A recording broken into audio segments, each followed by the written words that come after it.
हरे कृष्णा माता जी। हरे कृष्ण माता जी। प्रणाम माता जी। हाँ, തുടങ്ങാല്ലേ? आपके माता जी। हरे हरे कृष्ण। ओम नमो भगवते वासुदेवाय। ओम अज्ञानतिमिरान्धस्य ज्ञानाञ्जनशलाखया चक्षुरुन्मीलितं येन तस्मै श्रीगुरवे नमः। हे कृष्णा करुणा सिन्धो दीनबन्धो जगत्पते गोपेश गोपिकान्त राधाकान्त नमोऽस्तु ते। तप्तकाञ्चन गौराङ्गी राधे वृन्दावनेश्वरी वृषभानुसुते देवी प्रणमामि हरिप्रिये। नमो विष्णुपादाय कृष्णप्रेष्ठाय भूतले श्रीमते भक्तिवेदान्त स्वामी इति नामिने। नमस्ते सारस्वते देवे गौरवाणी प्रचारिणे निर्विशेष शून्यवादी पाश्चात्य देशतारिणे।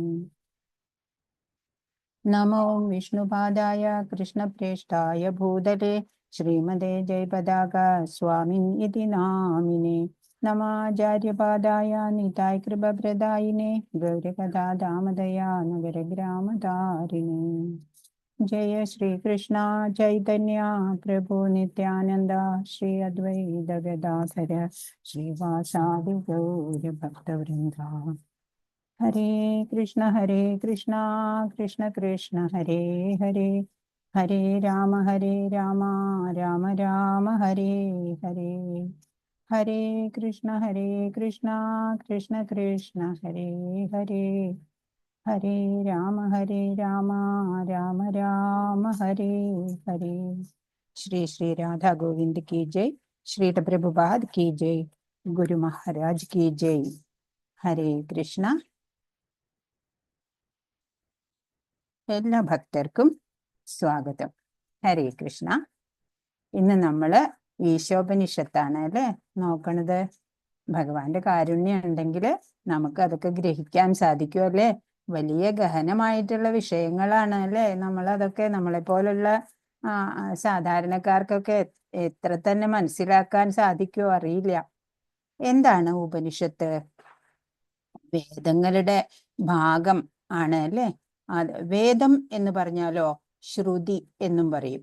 വേദം അത് കേട്ടിട്ട് ജ്ഞാനപ്രാപ്തി നേടുന്നു. അത് കാരണത്താൽ അതിനെ ശ്രുതി എന്ന് പറയണത്. ദ്വാപര യുഗ അന്ത്യത്തില് വേദത്തിനെ ആദ്യം ഒന്നേ ഉണ്ടായിരുന്നുള്ളൂ വേദം. അങ്ങനെ വേദവ്യാസൻ അതിനെ 4 ആക്കി തിരിക്കുകയാണ്. ടോപ്പിക് വൈസായിട്ടേ പല പല ടോപ്പിക് പല സ്ഥലത്തായിട്ട് ഇങ്ങനെ കിടക്കുകയായിരുന്നു. അത് ടോപ്പിക് വൈസ് ഇങ്ങനെ വ്യസിച്ചു. അതാണ് വ്യാസൻ എന്ന് പേര് വരാൻ കാരണം. വിഷയാനുസാരൻ ആയിട്ട് അങ്ങനെ കാറ്റഗറൈസ് ചെയ്ത് വെച്ചു 4 ആക്കിയിട്ട്. ഇപ്പൊ നമ്മൾ സ്കൂളിലൊക്കെ സയൻസ് എന്നാണ് ആദ്യമൊക്കെ ക്ലാസ്സുകളിൽ പഠിക്കണേ അല്ലേ. വലിയ ക്ലാസ്സിൽ എത്തുമ്പോൾ അത് ബയോളജി, സുവോളജി, കെമിസ്ട്രി എന്നൊക്കെ വേറെ വേറെ പുസ്തകങ്ങളാക്കി അല്ലെ പഠിക്കണം അല്ലെ. അതുപോലെ അപ്പൊ ഋക്ക്, യജുർ, സാമം, അഥർവം അങ്ങനെ 4 വേദങ്ങളുണ്ടായി. അപ്പൊ യജ്ഞ ക്രിയകളാണ് മിക്കതിലും പറയണത്. പ്രാർത്ഥനയിലൂടെ എങ്ങനെ ദേവ ഉപാസന ചെയ്യാം എന്നൊക്കെയാണ്. അതിൽ തന്നെ 4 വിഭാഗം വരുന്നുണ്ട് വേദങ്ങളിൽ. സംഹിത, ബ്രാഹ്മണ, ആരണ്യകം, ഉപനിഷത്ത്. അങ്ങനെ 4 ഭാഗം ഓരോ വേദത്തിലും ഉണ്ടായിരിക്കും. ഇപ്പൊ കർമ്മകാണ്ഡം ഉണ്ട് സംഹിത യില്. അപ്പൊ ഭൗതിക സുഖത്തിനായിട്ട് ഉപാസനകൾ അനുഷ്ഠിക്കുക. പിന്നെ ബ്രാഹ്മണത്തില് ജ്ഞാനകാണ്ഡാണ്, ആരണ്യകത്തില് വൈരാഗ്യാണ്, ഉപനിഷത്തില് ദിവ്യമായിട്ടുള്ള ജ്ഞാനമാണ് പറയുന്നത്. അപ്പൊ വേദത്തിലെ കഠിനമായിട്ടുള്ള ഭാഗവും അത് തന്നെയാണ് അല്ലേ. ജ്ഞാന സമ്പാദനം, ബ്രഹ്മവിദ്യ, അത് ഉപനിഷത്തിന് അതും പറയും. ആധ്യാത്മിക ജീവിതത്തിന്റെ തുടക്കമാണ് ഈ ഉപനിഷത്തുകളൊക്കെ നോക്കണത്. 108 ഉപനിഷത്തുകൾ ഉണ്ട് എന്നാണ്.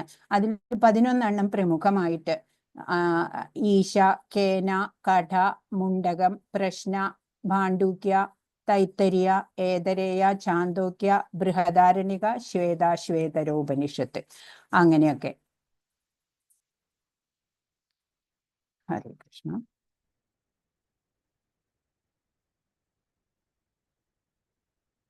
ശ്രീ ശ്രീ പ്രഭുപാദിനെ പ്രണമിച്ചുകൊണ്ട് നമുക്ക് ശ്രീ ശ്രീ രാധാ ഗോവിന്ദിനെ പ്രണമിക്കാം. നമ്മുടെ ടെമ്പിളിന്റെ അഡ്രസ് ആണല്ലോ. ശ്രീ ഈശോപനിഷത്തിന്റെ അവതാരിക.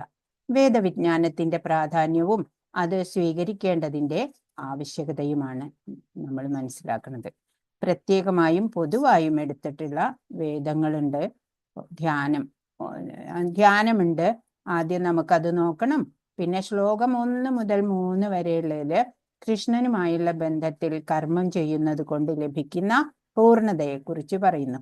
ഈശാവാസ്യബോധത്തിലെ അപ്പൊ എല്ലാം ഈശ്വരന്റെ നിയന്ത്രണത്തിലാണ് അല്ലെ, ഭഗവാന്റെ നിയന്ത്രണത്തിലാണ് ഈ കാണുന്നതൊക്കെ. അപ്പൊ ഈശാവാസ്യ ബോധം അതാണ്. അതിൽ പ്രവർത്തിക്കുന്നതിന്റെ പ്രയോജനങ്ങൾ എന്തൊക്കെയാണെന്ന് നമ്മൾ മനസ്സിലാക്കും. ഭഗവാന്റെ ഉടമസ്ഥതാവകാശം തിരിച്ചറിയാൻ കഴിയാത്ത ആളുകളുടെ വിധി പറയുന്നുണ്ട്. ശ്ലോകം 4 മുതൽ 8 വരെ അചിന്തനീയമായ ഭഗവാനെ ഒരു മഹാഭാഗവതന് മാത്രമേ അറിയാൻ സാധിക്കുള്ളൂ എന്നാണ്. 9 മുതൽ 11 വരെയുള്ള ശ്ലോകങ്ങളിൽ ജ്ഞാനത്തിനെ പോഷിപ്പിക്കുന്നതിനെയും അജ്ഞാനത്തിനെയും, അപ്പൊ എങ്ങനെ ജ്ഞാനത്തിനെ പോഷിപ്പിക്കണം എന്ന്, പിന്നെ ജ്ഞാനവും അജ്ഞാനവും തമ്മിൽ ഉള്ള താരതമ്യം നമുക്ക് മനസ്സിലാക്കി തരുന്നുണ്ട്. മന്ത്രം 12 മുതൽ 14 വരെ നിരപേക്ഷമായ ആരാധനയെ അപേക്ഷമായ ആരാധനയുമായി താരതമ്യം ചെയ്യുന്നു. പിന്നെ മന്ത്രം 15 മുതൽ 19 വരെ ഭഗവാന്റെ ആത്മീയ രൂപം വെളിപ്പെടാനുള്ള പ്രാർത്ഥനകൾ. 18 മന്ത്രങ്ങളാണ് ഇതിലുള്ളത്. 7 പ്രമുഖ വിഷയങ്ങളാണ് ചർച്ച ചെയ്യുന്നത്. ജ്ഞാനം, വിജ്ഞാന സിദ്ധാന്തം. നമ്മളൊക്കെ അറിയാം, ഭഗവത്ഗീതയിൽ നമ്മൾ പഠിച്ചിട്ടുണ്ട്. ജ്ഞാനം എന്ന് പറഞ്ഞാല് അറിവ്, വിജ്ഞാനം എന്ന് പറയണത് ആ അറിവിനെ അനുഭവവേദ്യമാക്കുക, അതാണ് വിജ്ഞാനം അല്ലെ, അനുഭവിച്ചറിയാം. അപ്പൊ അതാണ് ജീവജാലങ്ങൾ ആത്മീയതയും ഭൗതികവാദവും അവ്യക്തിഗതവാദത്തെ പരാജയപ്പെടുത്തുന്നു. പിന്നെ ഭക്തി, പരമസത്യം, ഈശാവാസ്യ തത്വം. ഇത്രയും 4 കാര്യങ്ങളാണ് ഇവിടെ ചർച്ച ചെയ്യുന്നുള്ളത്. അവതാരികയില് വേദത്തിന്റെ നിർവചനവും വേദങ്ങളിൽ നിന്ന് മാർഗനിർദ്ദേശം സ്വീകരിക്കേണ്ടതിന്റെ ആവശ്യകതയും ശ്രീല പ്രഭുപാദർ സ്ഥാപിക്കുന്നു. ശ്രുതിയുടെ ഭാഗമായതിനാൽ ശ്രീ ഈശോപനിഷത്ത് നേരിട്ട് വേദസാഹിത്യമാണ്. ശ്രുതിയെ മാതാവിനെ പോലെയാണ് ഗണിക്കുന്നത്. അമ്മയിൽ നിന്ന് നാം അളവറ്റ ജ്ഞാനം കൈവരിക്കുന്നു. ഉദാഹരണത്തിന്, നിങ്ങളുടെ അച്ഛൻ ആരാണെന്ന് അറിയണമെങ്കിൽ നിങ്ങൾ ആരെയാണ് ആശ്രയിക്കുക? നിങ്ങളുടെ അമ്മയെ. അതുപോലെ സ്വന്തം അനുഭവത്തിന് അതീതമായ വസ്തുത അറിയണമെങ്കിൽ, പരീക്ഷണാടിസ്ഥാനത്തിനുള്ള അറിവിന് അതീതമായിട്ടുള്ള കാര്യങ്ങൾ അറിയേണ്ടതുണ്ടെങ്കിൽ, ഇന്ദ്രിയാതീതമായ അറിവ് ആവശ്യമെങ്കിൽ നിങ്ങൾക്ക് വേദങ്ങളെ സ്വീകരിക്കേണ്ടി വരും. ശ്രുതി എന്ന് പറഞ്ഞ അമ്മയെ പോലെയാണ്. നമ്മൾ ജനിച്ചു വന്ന അമ്മയിൽ നിന്നാണ് അല്ലെ അളവറ്റ ജ്ഞാനം കൈവരിക്കണത്. എങ്ങനെ നടക്കണം, എങ്ങനെ സംസാരിക്കണം, എല്ലാം നമ്മൾ അമ്മയിൽ നിന്നാ പഠിക്കണേ അല്ലെ. അതുപോലെ നമ്മുടെ അച്ഛൻ ആരാണെന്ന് ആധികാരികമായിട്ട് പറയാൻ അവകാശം ആർക്കാ? അമ്മയ്ക്ക് മാത്രാണ്. അതേപോലെ നമ്മൾ ഇന്ദ്രിയാതീതമായിട്ടുള്ള ആത്മീയമായിട്ട് ആധ്യാത്മികമായിട്ടുള്ള കാര്യങ്ങളിൽ അറിവ് ആവശ്യമെന്നുണ്ടെങ്കിൽ നമ്മൾ ശ്രുതി മാതാവ്, വേദങ്ങളെ ആശ്രയിക്കണം. വേദാനുശാസങ്ങൾ 1969 ഒക്ടോബർ 6-ാം തീയതി. വേദത്തിന്റെ നിർവചനവും വേദങ്ങളിൽ നിന്ന് മാർഗനിർദ്ദേശം സ്വീകരിക്കേണ്ടതിന്റെ ആവശ്യകതയും ശ്രീല പ്രഭുപാദർ സ്ഥാപിക്കുന്നു. വേദം എന്നാൽ അറിവ്. വേദോപദേശങ്ങൾ യഥാർത്ഥ അറിവാണ്. ബദ്ധാവസ്ഥയിൽ നമ്മുടെ അറിവിന് ന്യൂനതകൾ ഉണ്ടാവാനിടയുണ്ട്. നമ്മള് മായാബദ്ധരാണ് അല്ലെ.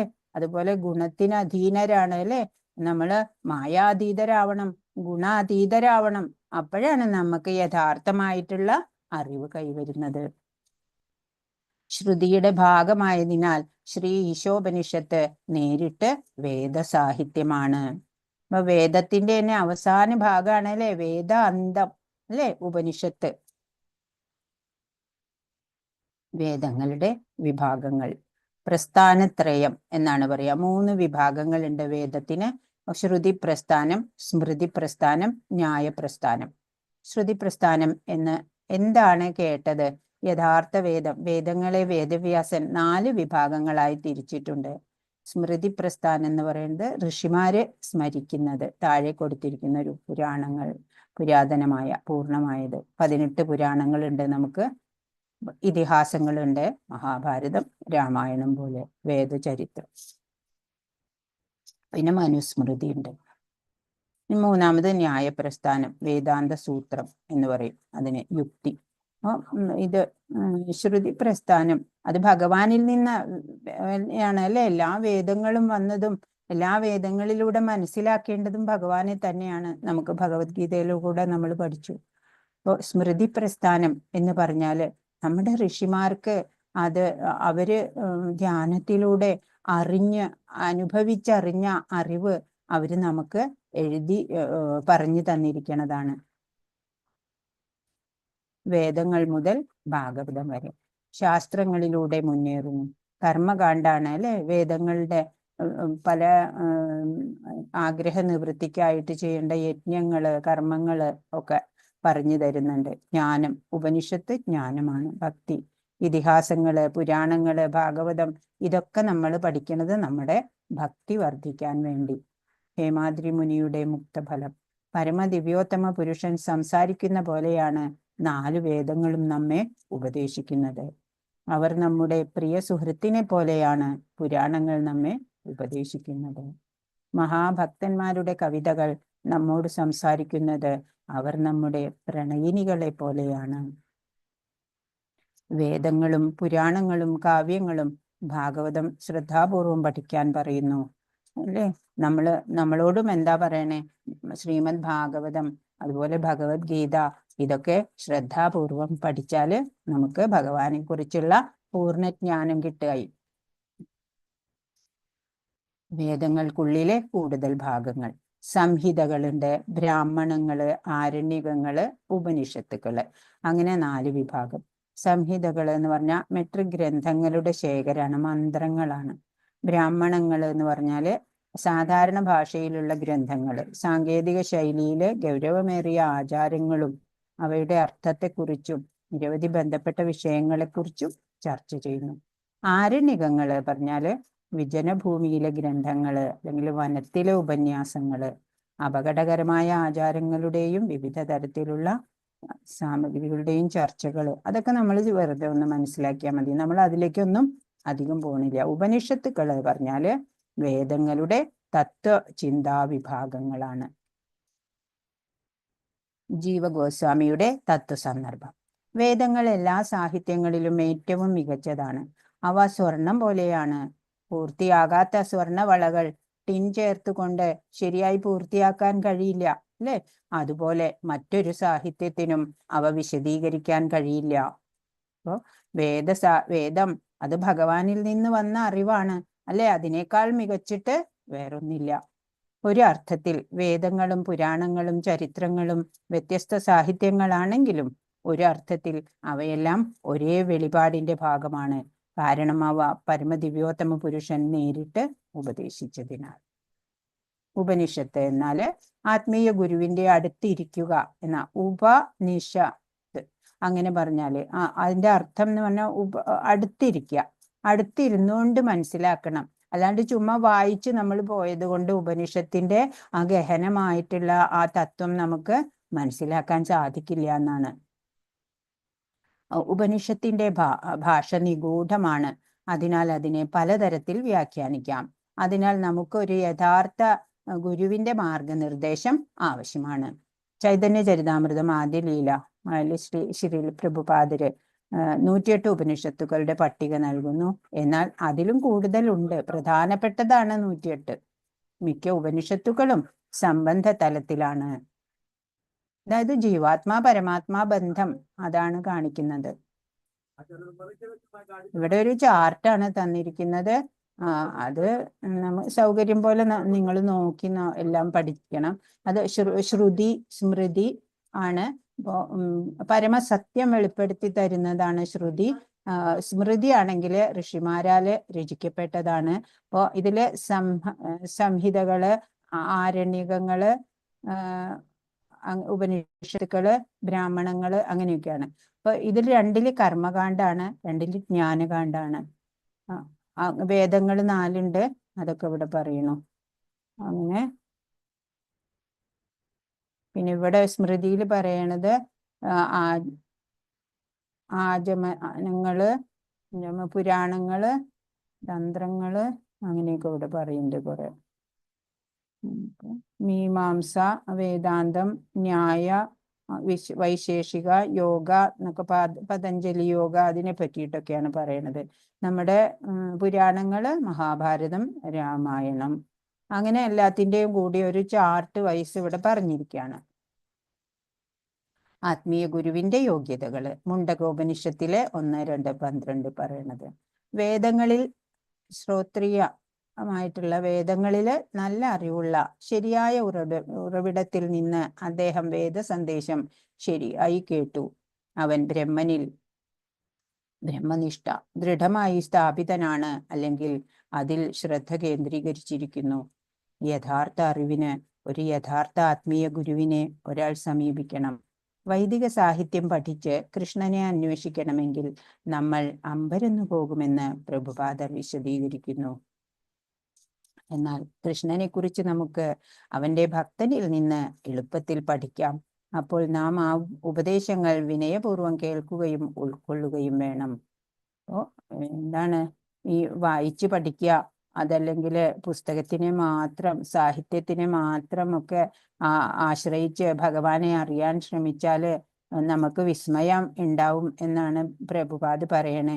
അപ്പൊ നമ്മൾ ഏറ്റവും ഒരു ഉത്തമ ഭക്തനായിട്ടുള്ള ഒരാൾ പറഞ്ഞു തരുന്ന, നമുക്കിപ്പോ ഈ ഈശോപനിഷത്ത് ശ്രീല പ്രഭുപാദ് വളരെ സരളമായിട്ട് വിവർത്തനം ചെയ്ത് ഭാവാർത്ഥമാക്കി നമുക്ക് പറഞ്ഞു തരുന്നത് കൊണ്ട് നമുക്കത് നന്നായി ഗ്രഹിക്കാൻ സാധിക്കുന്നുണ്ട്. ഈശോപനിഷത്ത് ഇത് യജുർവേദത്തിന്റെ ഒരു ഭാഗമാണ്. മുഖ്യതരം വേദം കഥ, കേന, കഠ എന്നാണ് കേട്ടോ, അവിടെ കഥയല്ല കഠ. കഠ, കേന മുതലായവയിലെ 10 പ്രധാന ഉപനിഷത്തുക്കളിൽ ഒന്നാണ് ഇത്. ഇത് സ്വഭാവമനുസരിച്ച് വിശകലനപരവും തത്വചിന്താപരവുമായതാണ്. മാത്രമല്ല വളരെ കാവ്യാത്മകവും പ്രാർത്ഥനാപരമായതും ആണ്. ആസ്തിക സ്വഭാവം, ഏകദൈവം ആണ്. ഭഗവാന്റെ വ്യക്തിത്വത്തെ കുറിച്ച് പറയുന്ന അസംഖ്യം ഗുണങ്ങളാൽ നിറഞ്ഞതാണ് ശ്രീ ഈശോപനിഷത്ത്. കൃഷ്ണൻ എല്ലായിടത്തുമുണ്ടെന്ന് പ്രഭുപാദർ പറഞ്ഞു. എല്ലാ ശ്ലോകങ്ങളിലും ഭഗവാനെ കൊണ്ടുവരുന്നത് അദ്ദേഹത്തിന്റെ വൈദഗ്ധ്യമാണ്. ആ ഈ വിവർത്തകരെ പോലെയല്ല. ഭഗവാന്റെ പരസ്പര വിരുദ്ധമായ ഗുണങ്ങള്.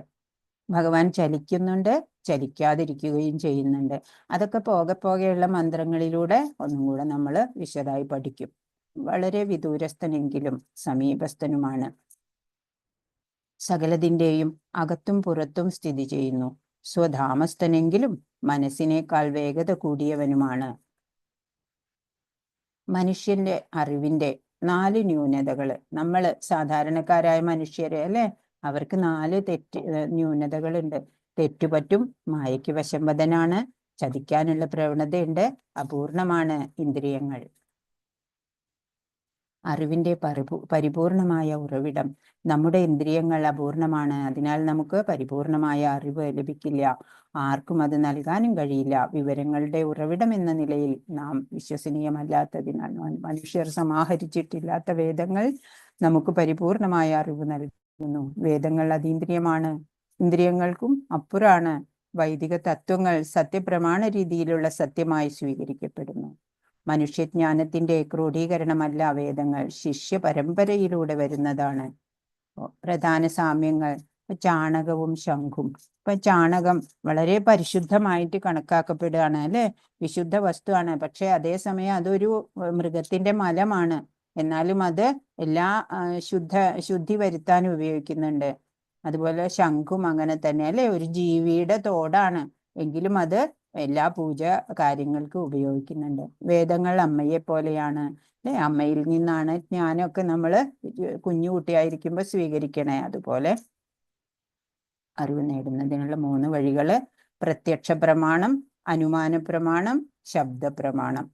അങ്ങനെ 3 രൂപത്തിലാണ് നമ്മൾ ഈ ജനിച്ചു കഴിഞ്ഞ ഈ പ്രപഞ്ചത്തിൽ നിന്ന് അറിവ് നേടിക്കൊണ്ടിരിക്കുന്നത്.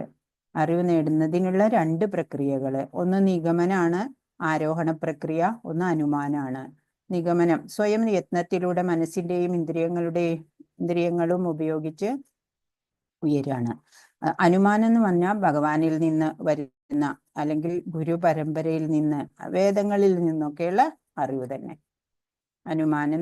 അനുമാനം ആ അറിവ് ഇങ്ങനെ സിദ്ധാന്ത രൂപത്തിൽ ഇങ്ങനെ വരികയാണ് ചെയ്യണേ. നിഗമനം എന്ന് പറഞ്ഞാൽ ഈ സിദ്ധാന്തത്തിന് നമ്മൾ സ്വയം നിരീക്ഷണം ചെയ്തിട്ട് ശരിയെന്ന് ഉറപ്പുവരുത്തുന്നതാണ്. വേദജ്ഞാനമാണ് പരമോന്നത അധികാരി. ശബ്ദം ഒരു വിശ്വസ്തവും പരമോന്നതവുമായിട്ടുള്ള അറിവാണ് ശബ്ദപ്രമാണം. പ്രത്യക്ഷയും അനുമാന പ്രമാണവും ഞങ്ങൾ നിരസിക്കുന്നില്ല. എന്നാൽ ആദ്യത്തേതോ രണ്ടാമത്തേതോ പരസ്പര വിരുദ്ധമാണെങ്കിൽ ശബ്ദം ആധികാരികമായതിനാൽ ഞങ്ങൾ അത് പ്രകാരം പരിശോധിക്കുന്നു. ഉദാഹരണത്തിന്, ശാസ്ത്രം ശരീരത്തിനുള്ളിൽ ആത്മാവിനെ കണ്ടെത്തിയിട്ടില്ല, അതിനാൽ ആത്മാവില്ലെന്ന് അത് അവകാശപ്പെടുന്നു. നാം ശരീരമല്ല, നാം നിത്യമായ ആത്മാക്കളാണ് എന്ന് ശബ്ദം അവകാശപ്പെടുന്നു. അതിനാൽ ഇത് നമ്മൾക്ക് വിശ്വാസ്യതയുള്ളതാണ്. അപ്പൊ നമ്മുടെ ആരും സ്കാൻ ചെയ്താലും ഒന്നും ഈ ആത്മാവിനെ കണ്ടുപിടിക്കാൻ പറ്റില്ല അല്ലെ. ശാസ്ത്രജ്ഞന്മാർക്ക് പരീക്ഷണ നിരീക്ഷണം നടത്തിയിട്ട് ലാബറട്ടറിയിൽ കാണിച്ചു തരാനൊന്നും സാധിക്കില്ല അല്ലെ. നമ്മുടെ ഋഷിമാര് കണ്ടെത്തി അനുഭവിച്ചറിഞ്ഞതാണ് അല്ലെ ആത്മാവിനെ കുറിച്ച്. ചോദ്യങ്ങള്. വേദം എന്ന വാക്കിന്റെ അർത്ഥം എന്താണ്? ആർക്കാ പറയാൻ പറ്റുക? വേദം എന്നാല് അറിവ്. അതെ, വേദം എന്ന് പറഞ്ഞാൽ അറിവാണ്. ഒരു ബദ്ധ ആത്മാവിന്റെ 4 ന്യൂനതകൾ പറയൂ.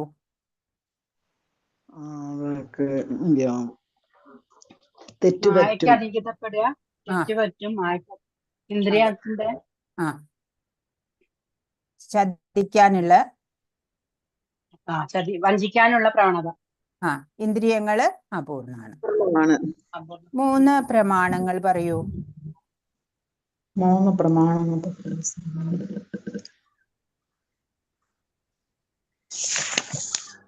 ശബ്ദം, പ്രത്യക്ഷം, പ്രമാണം, പ്രണാമം. അതെ, പ്രത്യക്ഷ പ്രമാണം നമുക്ക് കണ്ട് അറിയാമല്ലേ. അനുമാനം എന്ന് പറഞ്ഞാൽ ഇപ്പൊ ഒരു സ്ഥലത്ത് അകലെ ഒരു ഭാഗത്ത് പുക വരുന്നുണ്ടെങ്കിൽ നമ്മൾ അനുമാനിക്കും അവിടെ തീ ഉണ്ടാവും. അനുമാനം. ശബ്ദപ്രമാണം നമുക്കറിയാം, നമ്മൾ ഓരോ സ്രോതസ്സുകളിൽ നിന്ന് കേട്ട് പഠിക്കുന്നത്. അറിവ് സമ്പാദിക്കുന്നതിനുള്ള ഒരു ശ്രേഷ്ഠമായ ഉപാധി ശബ്ദപ്രമാണം എന്നതിന്റെ കാരണങ്ങൾ നൽകുക. ശബ്ദപ്രമാണം, ശ്രുതി എന്ന് പറയണത് തന്നെ, വേദങ്ങൾക്ക് ശ്രുതി എന്ന് പേരുള്ളത് തന്നെ അതുകൊണ്ടാണ് അല്ലെ. ശ്രവണത്തിൽ കൂടി നമുക്ക് ജ്ഞാനം, ഇന്ദ്രിയാതീത ജ്ഞാനം അത് ആർജിക്കണം എന്നുണ്ടെങ്കിൽ വേദ അധികാരം ഉള്ളവരിൽ നിന്ന് നമ്മൾ ശ്രവണം നടത്തണം. എന്നാലേ നമുക്ക് ആ അതീന്ദ്രിയ ആനന്ദം കിട്ടുള്ളൂ. ഇന്ദ്രിയ ആത്മീയ ജ്ഞാനം എന്ന് പറയുന്നത് ഈ ഭൗതിക പ്രപഞ്ചത്തിൽ നിന്നൊക്കെ അന്യമായിട്ടുള്ള ഒരു അറിവാണ്. നമ്മുടെ ഈ ചുറ്റും കാണുന്ന അറിവല്ല. ആത്മീയമായിട്ടുള്ള അറിവ് എന്ന് പറഞ്ഞാല് നമ്മളത് ഒരു പ്രാമാണികനായിട്ടുള്ള ഗുരുവിൽ നിന്ന് കേട്ടറിഞ്ഞ് പഠിക്കണം. അത് ഭഗവാനിൽ നിന്ന്, വേദങ്ങളിൽ നിന്ന്, അത് ഒരു ആചാര്യൻ പറഞ്ഞു തന്നിട്ട് നമ്മൾ പഠിക്കണം അല്ലെ. അതാണ് ശബ്ദപ്രമാണത്തിൽ.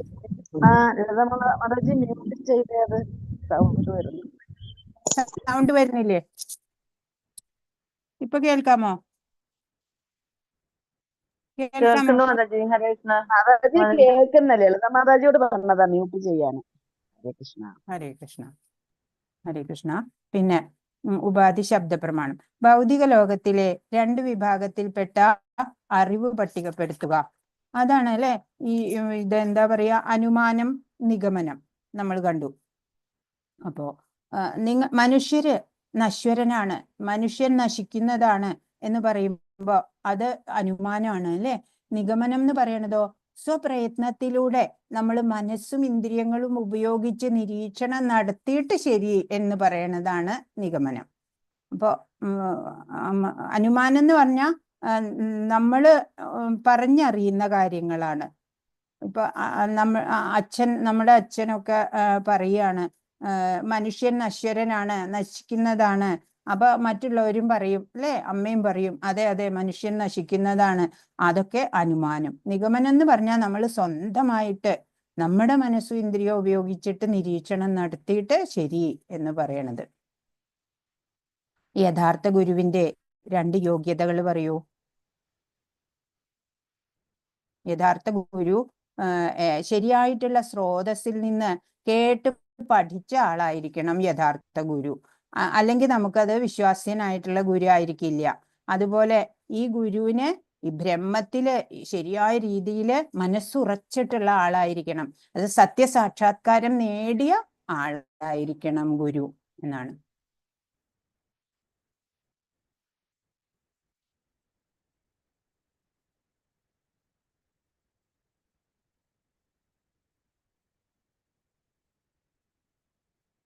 കൃഷ്ണൻ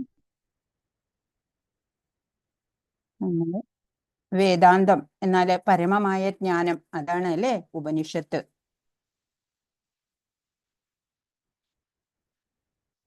അപ്പൊ ഭഗവാൻ എന്ന് പറഞ്ഞാല് നിരപേക്ഷ സത്യം, അതാണ് അല്ലെ. സകല വസ്തുക്കളും ആ നിരപേക്ഷ സത്യത്തിൽ നിന്നാണ് ആവിർഭൂതമാവണത്. ഭഗവാൻ സ്വയം പ്രകാശമാനാണ് അല്ലെ. ബോധമാണ് ഭഗവാൻ എന്ന് പറഞ്ഞാല് നിരപേക്ഷ തത്വം, അതൊരു ബോധമാണ്.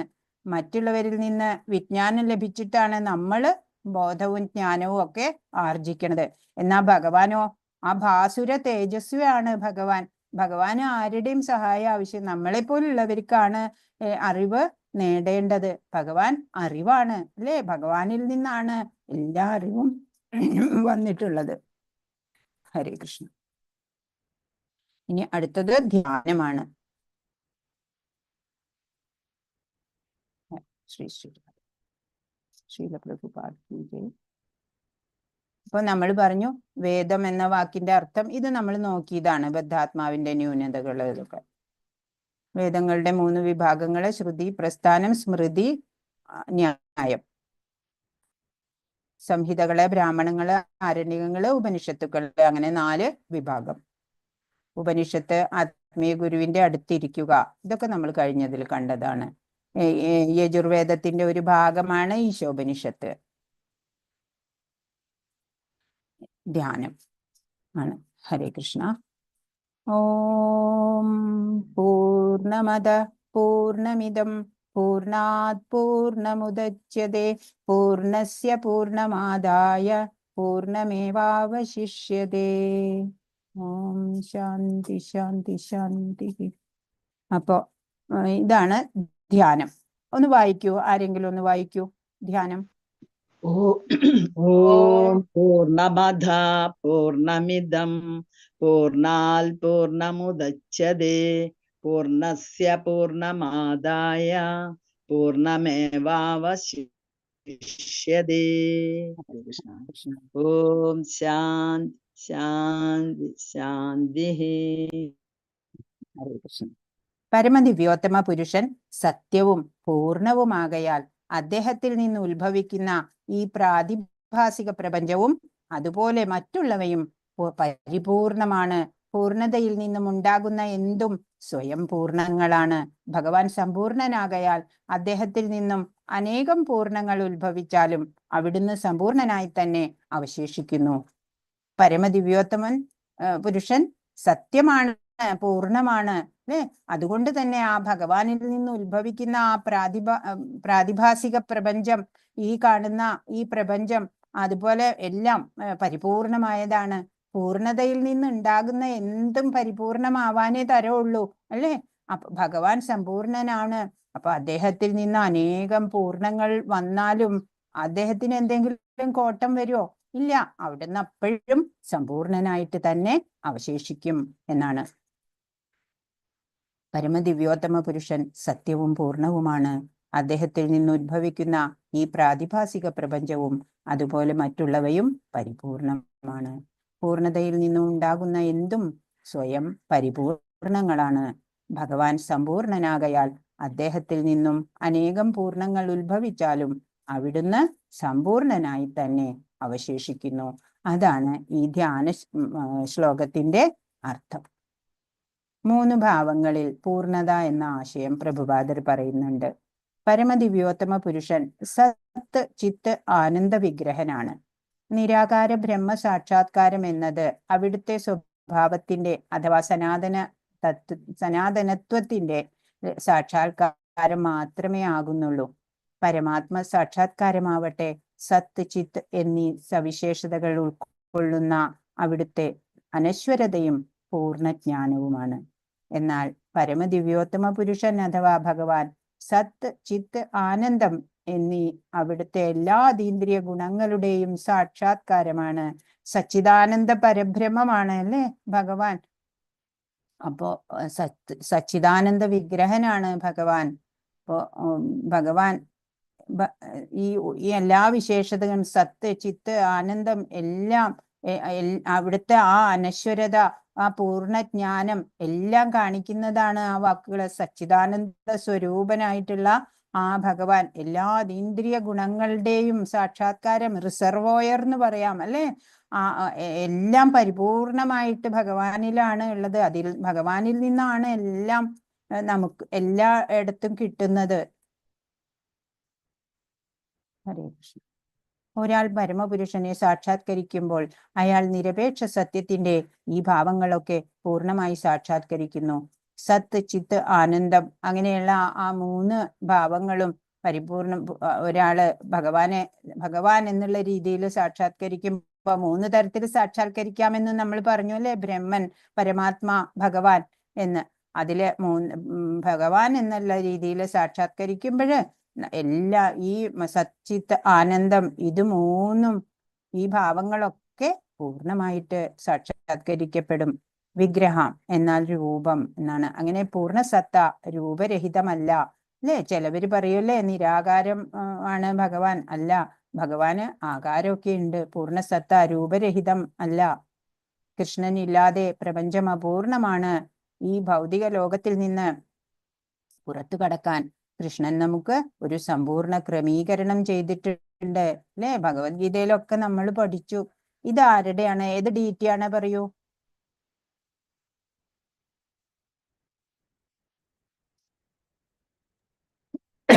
രാധാരമൺ ലാലയാണ് അല്ലെ. രാധാരമൺ വൃന്ദാവനിലെ. പൂർണ്ണസത്ത രൂപരഹിതമല്ല. പരമപുരുഷന്റെ ബാഹ്യശക്തി എന്ന നിലയിൽ ഭഗവാന്റെ എല്ലാ ശക്തികളും പൂർണ്ണമായി കണക്കാക്കപ്പെടുന്നു. ഈ പ്രതിഭാസ ലോകവും സ്വയം സമ്പൂർണമാണ്. ഭഗവാനിൽ നിന്ന് വരുന്ന എല്ലാം അല്ലെ സമ്പൂർണം തന്നെയാണ്. പ്രപഞ്ചത്തിലെ പൂർണ്ണ അംശങ്ങളുടെ ഉദാഹരണങ്ങൾ ഏതൊക്കെയാണ്? 84 ലക്ഷം ജീവയോനികള്, സൂര്യൻ, നമ്മുടെ ശരീരം, പ്രപഞ്ചം, അവയെല്ലാം പൂർണ്ണ അംശങ്ങളായിട്ട് പ്രവർത്തിക്കുന്നു അല്ലെ. ഓരോ ജീവജാലങ്ങളും പരിപൂർണരാണ് അല്ലെ. അതിന്റെ മേക്കിങ്ങില് ഒരു മാറ്റം വരുത്തേണ്ട ആവശ്യം ഇല്ല അല്ലെ. ഇപ്പൊ നമ്മളുടെ കണ്ണ്, മൂക്ക്, വായ എല്ലാം കൃത്യമായിട്ടുള്ള വേണ്ട ആ ഭാഗത്ത് തന്നെയാ പ്രൊവൈഡ് ചെയ്തിരിക്കണേ അല്ലെ. അതിൽ നിന്നൊന്നും ഒരു മാറ്റവും ഇന്ന് വരെ ഒരാൾക്കും വരുത്താൻ തോന്നിയിട്ടില്ല, വരുത്തേണ്ട ആവശ്യം വന്നിട്ടില്ല. അതുപോലെയാണ് ആ ക്രിയേഷൻസ് എല്ലാം പരിപൂർണതയിലാണ്. എല്ലാത്തിനും അതിൻ്റെതായ എന്താ പറയാ ഒപ്റ്റിമം യൂസേജിന് പറ്റുന്ന തരത്തിലാണ് അല്ലെ മേക്കിംഗ്. ഓരോന്നിന്റെയും ഓരോ മെഷീനാണ് ഇതൊക്കെയും. ആ ശരീരം എന്ന് പറയണത് ഓരോ ജീവജാലങ്ങളുടെയും ആ ശരീരങ്ങളൊക്കെ എത്ര പെർഫെക്റ്റ് ആയിട്ടല്ലേ മേക്ക് ചെയ്ത് വെച്ചിട്ടുള്ളത്. ഒന്ന് ആലോചിച്ചാൽ നമുക്ക് ആ ഭഗവാന്റെ ആശ്ചര്യം തോന്നും അല്ലേ കഴിവില്. പരിപൂർണ സത്തയെ സാക്ഷാത്കരിക്കുന്നതിനു വേണ്ടി സൂക്ഷ്മങ്ങളായ പൂർണ്ണാംശങ്ങൾ എല്ലാ സൗകര്യങ്ങളും നൽകപ്പെട്ടിട്ടുണ്ട്. അങ്ങനെ പൂർണ്ണ സത്ത രൂപരഹിതമല്ല. അവിടുന്ന് രൂപരഹിതനായിരുന്നെങ്കിൽ അഥവാ അവിടുത്തെ സൃഷ്ടിയേക്കാൾ ഏതെങ്കിലും വിധത്തിൽ അവനെങ്കിൽ അവിടുന്ന് പൂർണ്ണനാകാനിടയില്ല. പൂർണ്ണ സത്ത എന്നത് ആന്തരികമായും ബാഹ്യമായും സകലതും ഉൾക്കൊള്ളുന്നതും നമ്മുടെ ഭാവനയ്ക്കൊക്കെ അതീതവുമാവണം. മറിച്ചായാൽ അത് പൂർണ്ണമല്ല.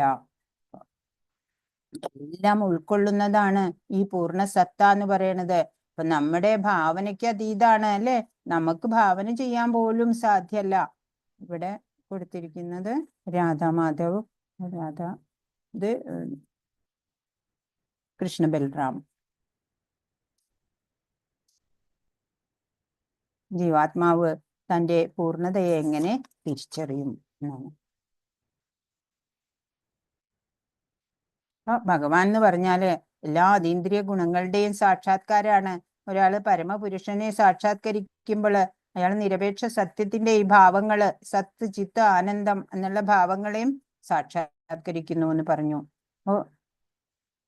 പൂർണ്ണ സത്തയുടെ ശക്തി വിശേഷം കൊണ്ടാണ് ഇവിടെയുള്ള എല്ലാതും അതുപോലെ നിശ്ചിത രൂപത്തിൽ കാണപ്പെടുന്നത്. അപ്പൊ പരിപൂർണ സത്തയെ സാക്ഷാത്കരിക്കുന്നതിനായിട്ട് സൂക്ഷ്മങ്ങളായ പൂർണ്ണ അംശങ്ങൾക്ക്, അതായത് നമ്മളെ പോലെ ഉള്ള ജീവസത്തകൾക്ക് എല്ലാ സൗകര്യങ്ങളും ഈ പ്രപഞ്ചത്തിൽ നൽകപ്പെട്ടിട്ടുണ്ട്. പൂർണ്ണ സത്തയെ പറ്റിയിട്ട് അജ്ഞത ഉണ്ടാവുമ്പോഴാണ് എല്ലാ പൂർണ്ണതാ ബോധത്തിന് കാരണം ആവണത്. നമ്മുടെ അജ്ഞത കൊണ്ടാണ്.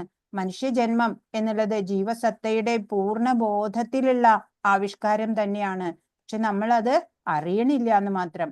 നമ്മുടെ നിലനിൽപ്പിന് വേണ്ടിയിട്ട് പ്രകൃതിയിലെ എല്ലാവിധ ക്രമീകരണങ്ങളും ഉണ്ട്. അത് നമ്മൾ അറിയുന്നില്ല. ഇന്ദ്രിയ സുഖാസ്വാദനത്തിന്റെ പരിപൂർണതയ്ക്ക് വേണ്ടിയിട്ടാണ് ജീവിതം എന്ന് പറഞ്ഞിട്ട് നമ്മൾ ഈ പ്രകൃതി വിഭവങ്ങളെയൊക്കെ ചൂഷണം ചെയ്യാണ് ചെയ്യുന്നത്. പൂർണ്ണ സത്ത അതുമായിട്ട് ബന്ധപ്പെടാണ്ട് സ്വതന്ത്രനായിട്ട് ഈ ജീവസത്തയ്ക്ക് ആസ്വദിക്കാൻ സാധിക്കില്ല. ഇന്ദ്രിയ ആസ്വാദനം എന്നുള്ളത് അങ്ങനെയുള്ള ജീവിതം മായാധിഷ്ഠിതമായിട്ടുള്ള ജീവിതമാണ്. ഭഗവാനെ അറിഞ്ഞുകൊണ്ട് നമുക്ക് ജീവിക്കാൻ സാധിക്കണം. ശരീരത്തിന്റെ ഭാഗമായ കരങ്ങൾ ശരീരത്തോട് ചേർന്നിരിക്കുമ്പോൾ മാത്രമാണ് ഒരു പൂർണ്ണ ഏകാഗമായി വർത്തിക്കുന്നത്, അല്ലെ? ഒരു അവയവമായിട്ട് പ്രവർത്തിക്കാൻ പറ്റണത് ശരീരത്തോട് ചേർന്നിരിക്കുമ്പോഴാ. ശരീരത്തിൽ നിന്ന് വേറെറ്റു പോയാല് പ്രവർത്തിക്കില്ല. അതുപോലെ ജീവസത്ത പൂർണ്ണസത്തയുടെ ഭാഗവും അംശവുമായതിനാൽ പരിപൂർണമാകുന്നു. പൂർണ്ണസത്തയുടെ സേവനത്തിൽ ഏർപ്പെടുമ്പോൾ മാത്രമേ മനുഷ്യ ജീവിതത്തിന്റെ പൂർണ്ണത സാക്ഷാത്കരിക്കാനാവുള്ളൂ. അപ്പൊ ആ ഭഗവത് അംശമായിട്ടുള്ള നമ്മള് ഭഗവത് സേവനം കൊണ്ട് മാത്രമാണ് നമുക്ക് ആനന്ദം ഉണ്ടാവുള്ളൂ. നമ്മള് ഭഗവത്ഗീതയിലും അത് തന്നെ പഠിച്ചത്. എന്തുകൊണ്ടാണ് കാര്യങ്ങൾ പൂർണ്ണമാകാത്തത്? പൂർണ്ണ സത്തയെ പറ്റിയുള്ള അജ്ഞതയാണ് എല്ലാത്തരം അപൂർണതാ ബോധത്തിന് കാരണം. ജീവജാലങ്ങൾക്ക് ഇന്ദ്രിയ സുഖം പൂർണ്ണ സത്തയുമായി പൊരുത്തപ്പെടാതെ ആസ്വദിക്കാൻ കഴിയില്ല, അല്ലെ? ഭഗവാനെ സാക്ഷാത്കരിക്കാതെ, ഭഗവാനെ വിചാരിക്കാതെ, ഭഗവത് സേവനം ചെയ്യാതെ ഒരാൾക്കും ഇവിടെ ഈ ശാശ്വതമായി സുഖം കണ്ടെത്താൻ സാധിക്കില്ല. ഇന്ദ്രിയ ആസ്വാദനത്തിന്റെ വഴിതെറ്റിക്കുന്ന ജീവിതമാണ് മായ, അല്ലെ? മായയില്, ഭൗതികതയില്, പ്രാപഞ്ചികതയില് മയങ്ങി ഇങ്ങനെ ജീവിക്കുകയാണ്, അല്ലെ? ക്ലേശങ്ങള്, നൈമിഷികമായിട്ടുള്ള ക്ഷണികങ്ങളായ സുഖങ്ങളൊക്കെ കിട്ടിയേക്കാം, പക്ഷെ സച്ചിദാനന്ദത്തിലേക്ക് വരാൻ സാധിക്കില്ല. ചോദ്യങ്ങള്: പരമാത്മാവിന്റെ സച്ചിദാനന്ദ ശക്തി ആത്മീയ സാക്ഷാത്കാരത്തിന്റെ ഏത് ഘട്ടത്തിലാണ് ലഭിക്കുന്നത് എന്നാണ്. അതിന് എന്താണ് ഉത്തരം പറയാ?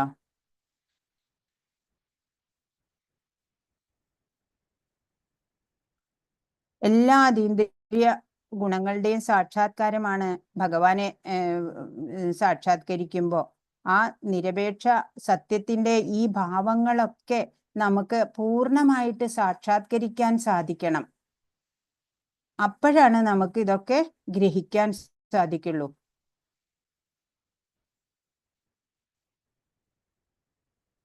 അത് ഏത് ഘട്ടത്തിലാണെന്നാ ചോദിച്ചിരിക്കണേ, അല്ലേ? അവിടുത്തെ അനശ്വരതയും ആ അനശ്വരതയും ആ പരിപൂർണതയെ പറ്റിയിട്ടുള്ള പൂർണ്ണ ജ്ഞാനം നമുക്ക് ഉണ്ടാവുമ്പോഴാണ്, ആ ഘട്ടത്തിലാണ് നമുക്ക് ആ സച്ചിദാനന്ദ ശക്തി ആത്മീയ സാക്ഷാത്കാരം കിട്ടുന്നത്. മനസ്സിലാവുണ്ടോ? ഹരേ കൃഷ്ണ. മനസ്സിലായോ? ഭഗവാന്റെ ആ പരമസത്യത്തിന്റെ അനശ്വരത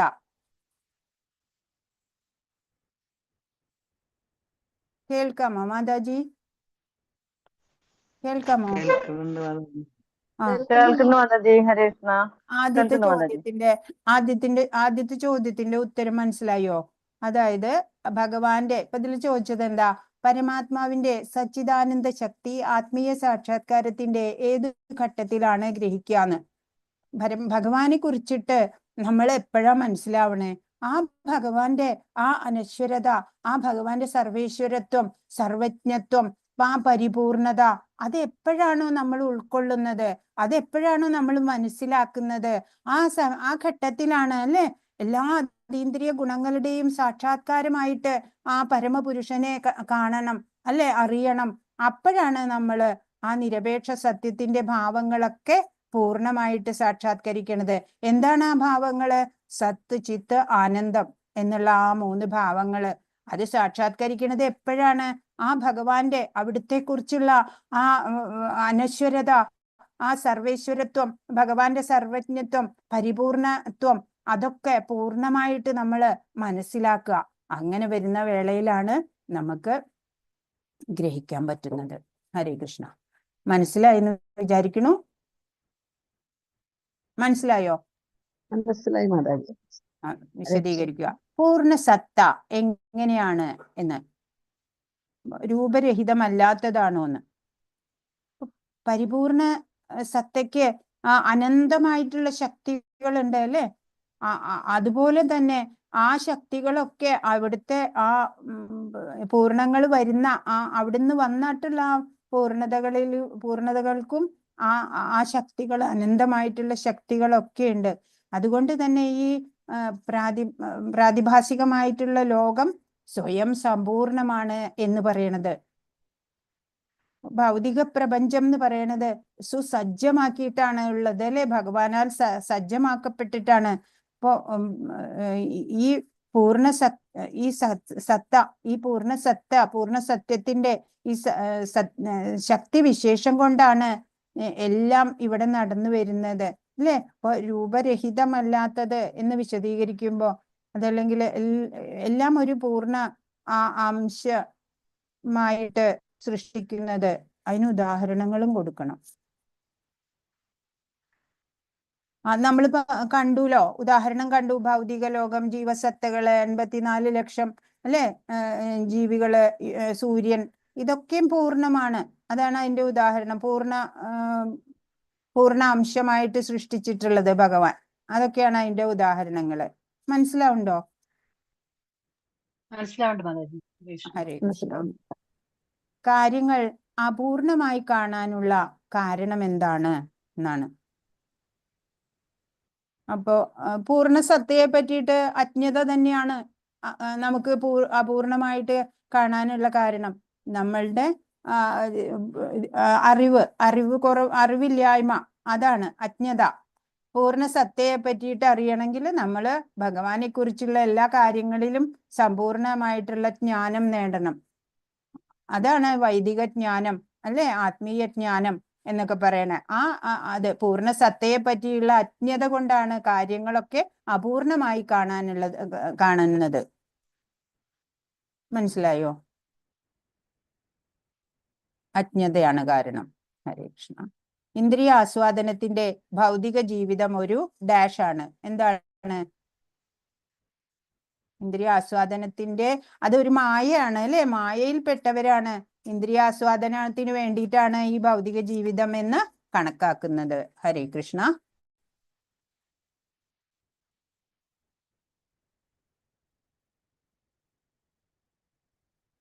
ഹരേ കൃഷ്ണ. മന്ത്രം 1.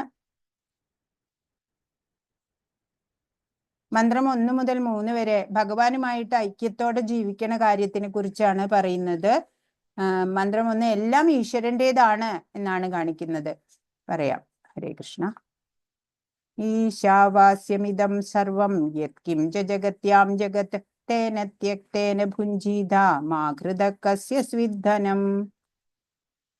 ഈശാവാസ്യമിദം സർവം യത്കിഞ്ച ജഗത്യാം ജഗത് തേന ത്യക്തേന ഭുഞ്ജീത മാ ഘൃത കസ്യ സ്വിദ്ധനം. വായിക്കൂ ഒരാള്. ഹരേ കൃഷ്ണ മാതാജി. വായിക്കും.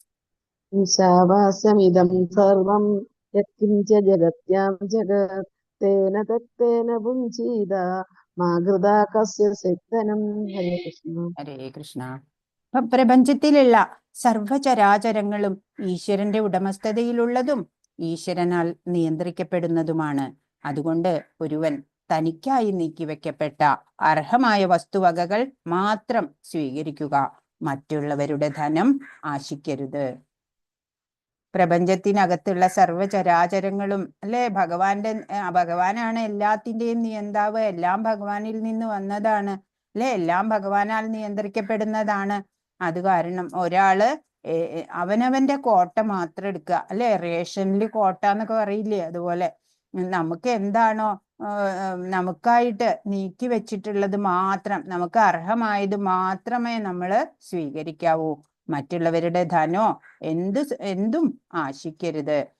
ഇപ്പൊ പക്ഷികളൊക്കെ അങ്ങനെയാണ് അല്ലെ. ഒരു വഴിയില് ഒരു ചാക്ക് അരി അവിടെ തുറന്ന് കിടപ്പുണ്ടെങ്കിലും പക്ഷികളൊക്കെ വന്നാല് അത് അവർക്ക് ആവശ്യമുള്ളത് മാത്രം കഴിച്ചിട്ട് അവര് പോവും. ബാക്കിയുള്ളത് വേറെ ആരെങ്കിലും കഴിച്ചോട്ടെ. നേരെ മറിച്ച് മനുഷ്യനാണെങ്കിലോ വന്നിട്ട് അത് ചാക്കോടെ എടുത്തോണ്ട് പോവല്ലേ, എനിക്ക് മാത്രം മതി എന്ന് പറഞ്ഞിട്ട്. അതാണ് മനുഷ്യരുടെ ദോഷങ്ങള്. മൃഗങ്ങൾക്കൊക്കെ ഇങ്ങനെയുള്ള ഒരു ബുദ്ധി ഓൾറെഡി ഉണ്ട്. അപ്പോ ചൂട്, വെളിച്ചം, തീയ്. പരമോന്നത സത്തയെ അഗ്നിയോട് ഉപമിക്കാറുണ്ട്. ചേതനവും അചേതനവുമായ വസ്തുക്കളെല്ലാം അഗ്നിയുടെ ചൂടിനോടും പ്രകാശത്തോടും ഉപമിക്കപ്പെടുകയും ചെയ്യുന്നു. എല്ലാ വസ്തുക്കളും, ചേതനാണെങ്കിലും അചേതനായ വസ്തുക്കളും ഈ അഗ്നിയുടെ ചൂടിനോടും പ്രകാശത്തോടും ഉപമിക്കപ്പെടുന്നുണ്ട്. അഗ്നി ചൂടിന്റെയും പ്രകാശത്തിന്റെയും രൂപത്തിൽ ഊർജത്തെ വിതരണം ചെയ്യുന്നത് പോലെ ഈശ്വരൻ അവിടുത്തെ ശക്തികളെ വ്യത്യസ്ത രീതികളിൽ പ്രദർശിപ്പിക്കുന്നു. സകലതിന്റെയും നിയന്താവും രക്ഷകനും നിർദ്ദേശകനുമായി വർത്തിക്കുന്നു. അപ്പോ അഗ്നിയിൽ നിന്ന് ചൂടും പ്രകാശവും ഇങ്ങനെ വരും അല്ലേ. എവിടെയും വരും. എവിടെയാണോ അഗ്നി ഉള്ളത് അവിടെയൊക്കെ ചൂടും പ്രകാശവും ഉണ്ടാവും. അതേപോലെയാണ് ഭഗവാന്റെ ആ ശക്തികളെ വ്യത്യസ്ത രീതിയിൽ പ്രദർശിപ്പിക്കുകയാണ്. എല്ലാത്തിൻ്റെയും നിയന്താവും രക്ഷകനും നിർദ്ദേശകനും എല്ലാം, കൺട്രോളർ അല്ലെ, ഓർഗനൈസർ എല്ലാം ഭഗവാനാണ് അല്ലെ. കൃഷ്ണനിൽ നിന്ന് വേർപിരിയുമ്പോൾ നാം നശിക്കുന്നു. ഇപ്പൊ ഒരു ഇല ഒരു മരത്തിൽ നിന്ന് വേറെ പൊട്ടിച്ചെടുത്തു എന്ന് വിചാരിക്കുക. അത് ഇല പറിച്ചെടുത്ത് വെച്ച് കഴിഞ്ഞാൽ അത് വാടിപ്പോവും അല്ലേ. നേരെ മറിച്ച് അത് മരത്തിൽ തന്നെ നിൽക്കുകയാണെങ്കിൽ കുറെ കാലം കൂടെ അത് പച്ചയായിട്ട് തന്നെ നിൽക്കും അല്ലെ. പഴുക്കുമ്പോ ഇലകൾ വീഴാറുണ്ട്. അതുപോലെ ഭഗവാനിൽ നിന്ന് അകന്നു പോയി കഴിഞ്ഞാല് നമ്മളും നശിച്ചു പോവും എന്നാണ്. എപ്പോഴും ഭഗവാനെ നമ്മൾ കൂടെ നിർത്തണം. സെന്റർ പോയിന്റ് ഭഗവാനായിരിക്കണം നമ്മുടെ ജീവിതത്തില്. എന്നാലാണ് നമുക്ക് സ്വസ്ഥത ഉണ്ടാവുള്ളൂ, ശാന്തി ഉണ്ടാവുള്ളൂ. അതിനാൽ ഈശ്വരനല്ലാതെ മറ്റൊരാളും ഒരു വസ്തുവിന്റെയും ഉടമസ്ഥനല്ല എന്നറിയാനുള്ള ബുദ്ധിശക്തി ഒരുവനുണ്ടാവണം. ഒന്നും എന്റേതല്ല എന്നുള്ള ആ ബോധത്തോടെ വേണം നമ്മൾ പെരുമാറാൻ. നമ്മുടെ ശരീരം പോലും നമ്മുടെ സ്വന്തം അല്ല അല്ലേ. എല്ലാവർക്കും വ്യത്യസ്ത വിഹിതമുണ്ട്. ഉദാഹരണം, പശു പാല് നൽകുന്നു. അവൾ ആ പാൽ സ്വയം കുടിക്കുന്നില്ല. അവൾ പുല്ലും ധാന്യവും ആഹരിക്കുന്നു. പാലാണെങ്കിൽ മാനവ സമൂഹത്തിന് ഭക്ഷണം എന്ന നിലയിൽ നൽകുകയും ചെയ്യുന്നു. ഇങ്ങനെയാണ് എല്ലാവരും ചെയ്യേണ്ടത്. പരോപകാരാർത്ഥമിതം ശരീരം എന്നുള്ള രീതിയിൽ. ഉദാഹരണം, ഒരു പുലി അരിയോ ഗോതമ്പോ പശുവിൻ പാലോ ഭക്ഷിക്കുന്നില്ല. കാരണം അതിന് നിർദ്ദേശിക്കപ്പെട്ട ഭക്ഷണം പച്ചമാംസത്തിന്റെ രൂപത്തിലുള്ളതാണ്. മൃഗങ്ങൾക്ക് ഹിംസ ചെയ്യുന്നത് കൊണ്ട് പാപമേൽക്കില്ല. എന്നാൽ മനുഷ്യർക്ക് അങ്ങനെയല്ല. മനുഷ്യർ ഹിംസിച്ചാല് ഓരോ ജീവികളെയൊക്കെ കൊന്നു ഭക്ഷിക്കുക, അതൊക്കെ പാപമാണ്. ഈശാവാസ്യ തത്വം. ദൈവത്തെ കേന്ദ്രീകരിച്ചുള്ള ആശയം. ഉദാഹരണം, ഒരു വീട് എങ്ങനെയാ നിർമ്മിക്കുക? മണ്ണ്, മരം, കല്ല്, ഇരുമ്പ്, സിമന്റ് ഒക്കെ വേണം അല്ലേ. അങ്ങനെ നിർമ്മിക്കും. അപ്പോ ഉപനിഷത്തിന്റെ രീതിയിൽ നമ്മൾ ചിന്തിക്കുമ്പോൾ ഇത്തരത്തില് എല്ലാ പദാർത്ഥവും നമുക്ക് സ്വയം ഒരു പദാർത്ഥവും നിർമ്മിക്കാൻ നമ്മൾ നിർമ്മിക്കണതല്ല അല്ലെ. മണ്ണ് നമ്മൾ ഉണ്ടാക്കണതല്ല, മരം അല്ല, കല്ല്, ഇരുമ്പ്, സിമന്റ് ഒന്നും നമ്മൾ സ്വയം ഉണ്ടാക്കണതല്ല. അപ്പോ അവയൊക്കെയോ സ്വന്തം പരിശ്രമത്തിലൂടെ അതൊക്കെ കളക്ട് ചെയ്ത് കൊണ്ടുവന്ന് ഉണ്ടാക്കുന്നു അല്ലെ. സംഘടിപ്പിച്ച് ആവശ്യമായ രൂപത്തിലേക്ക് മാറ്റി തീർക്കാൻ അതുമാത്രമാണ് നമുക്ക് സാധിക്കുന്നത്. അതെപ്പോഴും ഓർമ്മ വേണം. എല്ലാം ഭഗവാന്റെ സാധനങ്ങളാണ് അല്ലെ.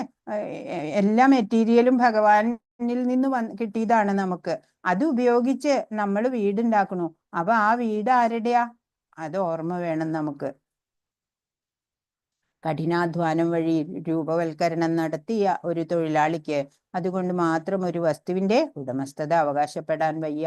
അപ്പൊ നമ്മളൊക്കെ അല്ലേ കഷ്ടപ്പെട്ട് പണം ഉണ്ടാക്കി അത് വാങ്ങി മണ്ണ് വാങ്ങി ഇരുമ്പ് വാങ്ങി അങ്ങനെ വീട് പണിതു. എന്നിട്ടും പറയും, നമ്മൾ പറയും എൻ്റെ വീട് എന്ന് പറയും അല്ലേ.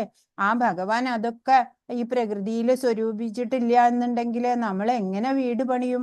പൈസ കൂട്ടി വെച്ചാ വീട് വരുമോ? ഇല്ലല്ലോ. അപ്പൊ എല്ലാം നമ്മള് വീട് ഉണ്ടാക്കിയാലും അത് ഭഗവാന്റെ വീടാണ്. ഭഗവാനാണ് അതിൽ പ്രഥമ സ്ഥാനം വേണ്ടത്. പ്രധാന സ്ഥാനം അത് ഭഗവാനാണ്. ഭഗവാന്റെയും എന്റെയും എന്ന് വേണമെങ്കിൽ പറയാം. ഭഗവാനും ഞാനും കൂടെ ചെയ്തു. ഭഗവാന്റെയും എന്റെയും കൂടിയിട്ടുള്ള വീട്, അങ്ങനെ നമുക്ക് പറയാം.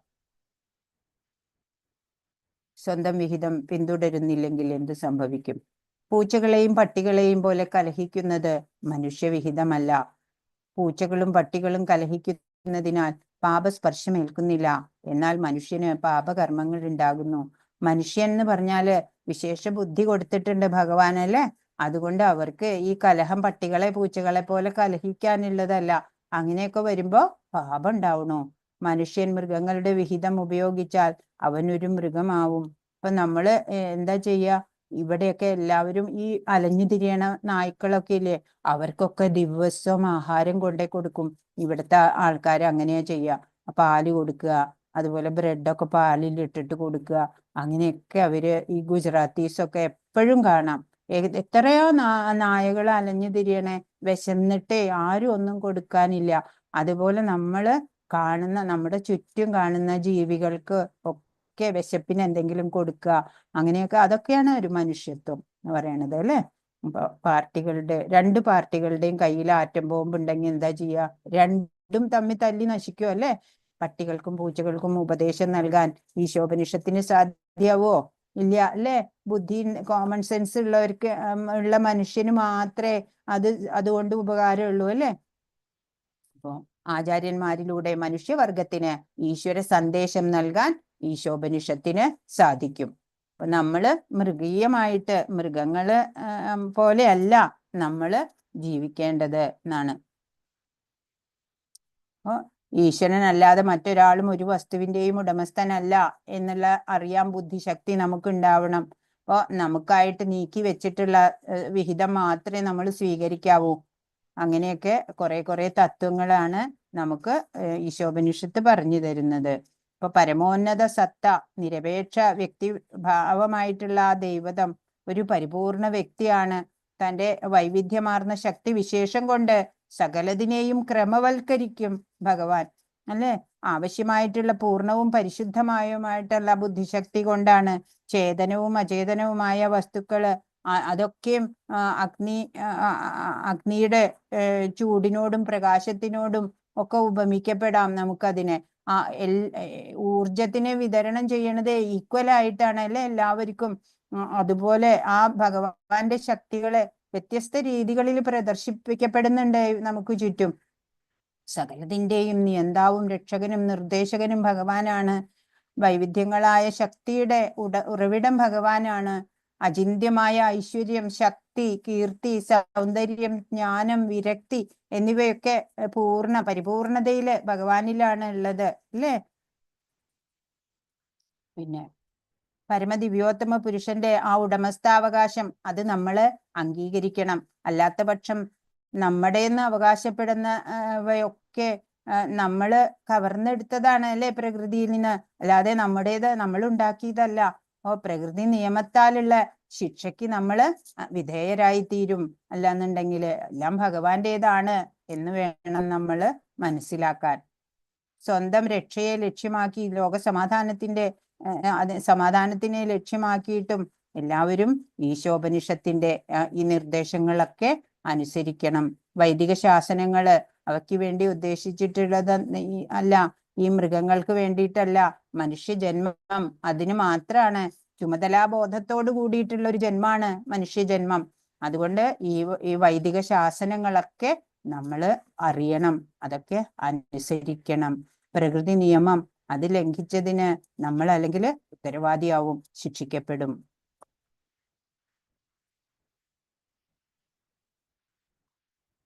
ഭഗവാന്റെ ഉടമസ്ഥാവകാശം അവഗണിക്കുക വഴി എന്താ നമ്മൾ ചെയ്യണേ? പ്രകൃതി നിയമത്തിനെ ലംഘിക്കുകയാണ് അല്ലെ. അപ്പൊ പാപത്തിന്റെ കാരണമായി മാറുന്നത്. ഗൗരവമുള്ള കർമ്മ നിയമങ്ങൾ നമ്മൾ മനസ്സിലാക്കണം. അനാവശ്യമായിട്ട് ആസക്തി, വെറുപ്പ് ഇത് ഒക്കെ പുലർത്താതെ ജീവിക്കണം. അങ്ങനെ വരുമ്പോ ഭഗവാനാല് നമ്മള് അംഗീകരിക്കപ്പെടും. അങ്ങനെ ശാശ്വത ഭവനമായിട്ടുള്ള ആ ഭഗവത് സന്നിധിയിലേക്ക് മടങ്ങിപ്പോവാൻ നമ്മൾ യോഗ്യരാവും. താഴെ നൽകിയിരിക്കുന്ന പദങ്ങളുടെ മലയാളം അർത്ഥം നൽകുക. ഈശാവാസ്യ എന്താണ് അർത്ഥം? ഈശാവാസ്യ എന്ന് പറഞ്ഞ ഈശ്വരനിൽ വസിക്കുക. ഹരേ കൃഷ്ണ. ഈശ്വരനോട് അല്ല, ഈശ്വരനാൽ നിയന്ത്രിക്കപ്പെടുന്നതാണ്. ഈ പ്രപഞ്ചമുണ്ടല്ലോ, അത് ഈശ്വരനാൽ നിയന്ത്രിക്കപ്പെടുന്നതാണ് എല്ലാം. അതുപോലെ പരാപ്രകൃതി എന്ന് പറഞ്ഞാലോ, പരാപ്രകൃതി എന്ന് പറഞ്ഞാല് ആത്മീയ ഊർജാണ്. ഈ ജീവനുള്ളതൊക്കെ ആത്മീയ ഊർജങ്ങളാണ്. അപരാപ്രകൃതി എന്ന് പറഞ്ഞാൽ ഭൗതിക ഊർജാണ്. ഭൗതിക ഊർജം എന്ന് പറഞ്ഞാൽ നിർജീവമായിട്ടുള്ള ഊർജാണ്. ഭാഗവത കമ്മ്യൂണിസം എന്ന് പറഞ്ഞാൽ എന്താണ്?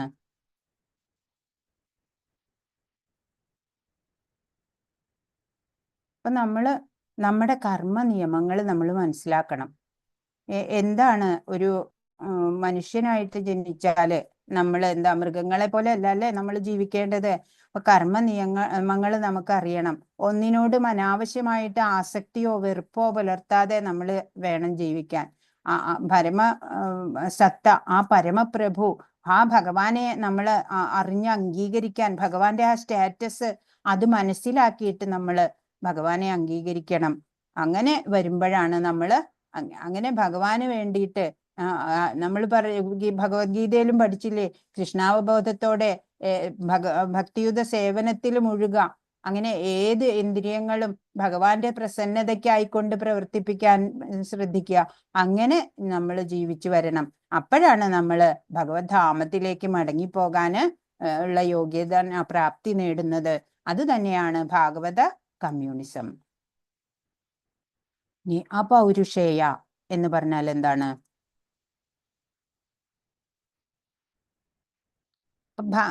ഈ വൈദിക വിജ്ഞാനം, വേദങ്ങൾ എവിടുന്നാ വന്നേ?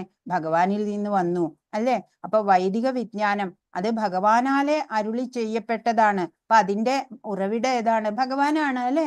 അതാണ് ആ പൗരുഷേയം എന്നുള്ളത്. ആ പൗരുഷേയം എന്ന് പറഞ്ഞാല് ഭഗവാൻ തന്നെയാണ്. ഭഗവാനിൽ നിന്നാണ് എല്ലാ അറിവുകളും, വൈദിക വിജ്ഞാനം എല്ലാം ഭഗവാനിൽ നിന്ന് വന്നു. അപ്പോ ആ വൈദിക വിജ്ഞാനത്തിന്റെ ഉറവിടമാണ് അപൗരുഷേയം. അതെന്താണ്? അപൗരുഷേയം ഭഗവാൻ തന്നെ അല്ലേ? ആ പരമസത്യം തന്നെ. എന്തെങ്കിലും സംശയമുണ്ടോ? മനസ്സിലാവുണ്ടോ? ഹരേ കൃഷ്ണ. മനസ്സിലാവുന്നുണ്ട് മാതാജി. ഹരേ കൃഷ്ണ. ഹരേ കൃഷ്ണ. അപ്പോ മന്ത്രം 1 ഇതാണ്. ഇനി നമ്മൾ രണ്ട് മന്ത്രം വെച്ചിട്ടാണ് ഓരോ ക്ലാസ്സിലും എടുക്കുക കേട്ടോ. അങ്ങനെ ആണ് നമ്മൾ ഇത് തീർക്കുന്നത്.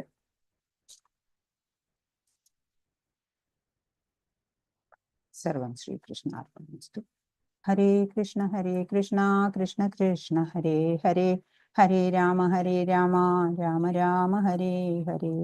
വാഞ്ചാകൽപതരുഭ്യശ്ച കൃപാസിന്ധുഭ്യേവ ച പതിതാനാം പാവനേഭ്യോ വൈഷ്ണവേഭ്യോ നമോ നമഃ. അനന്തകോടി വൈഷ്ണവ വൃന്ദ की जय. श्रील प्रभुपाद की जय. गुरु महाराज की जय.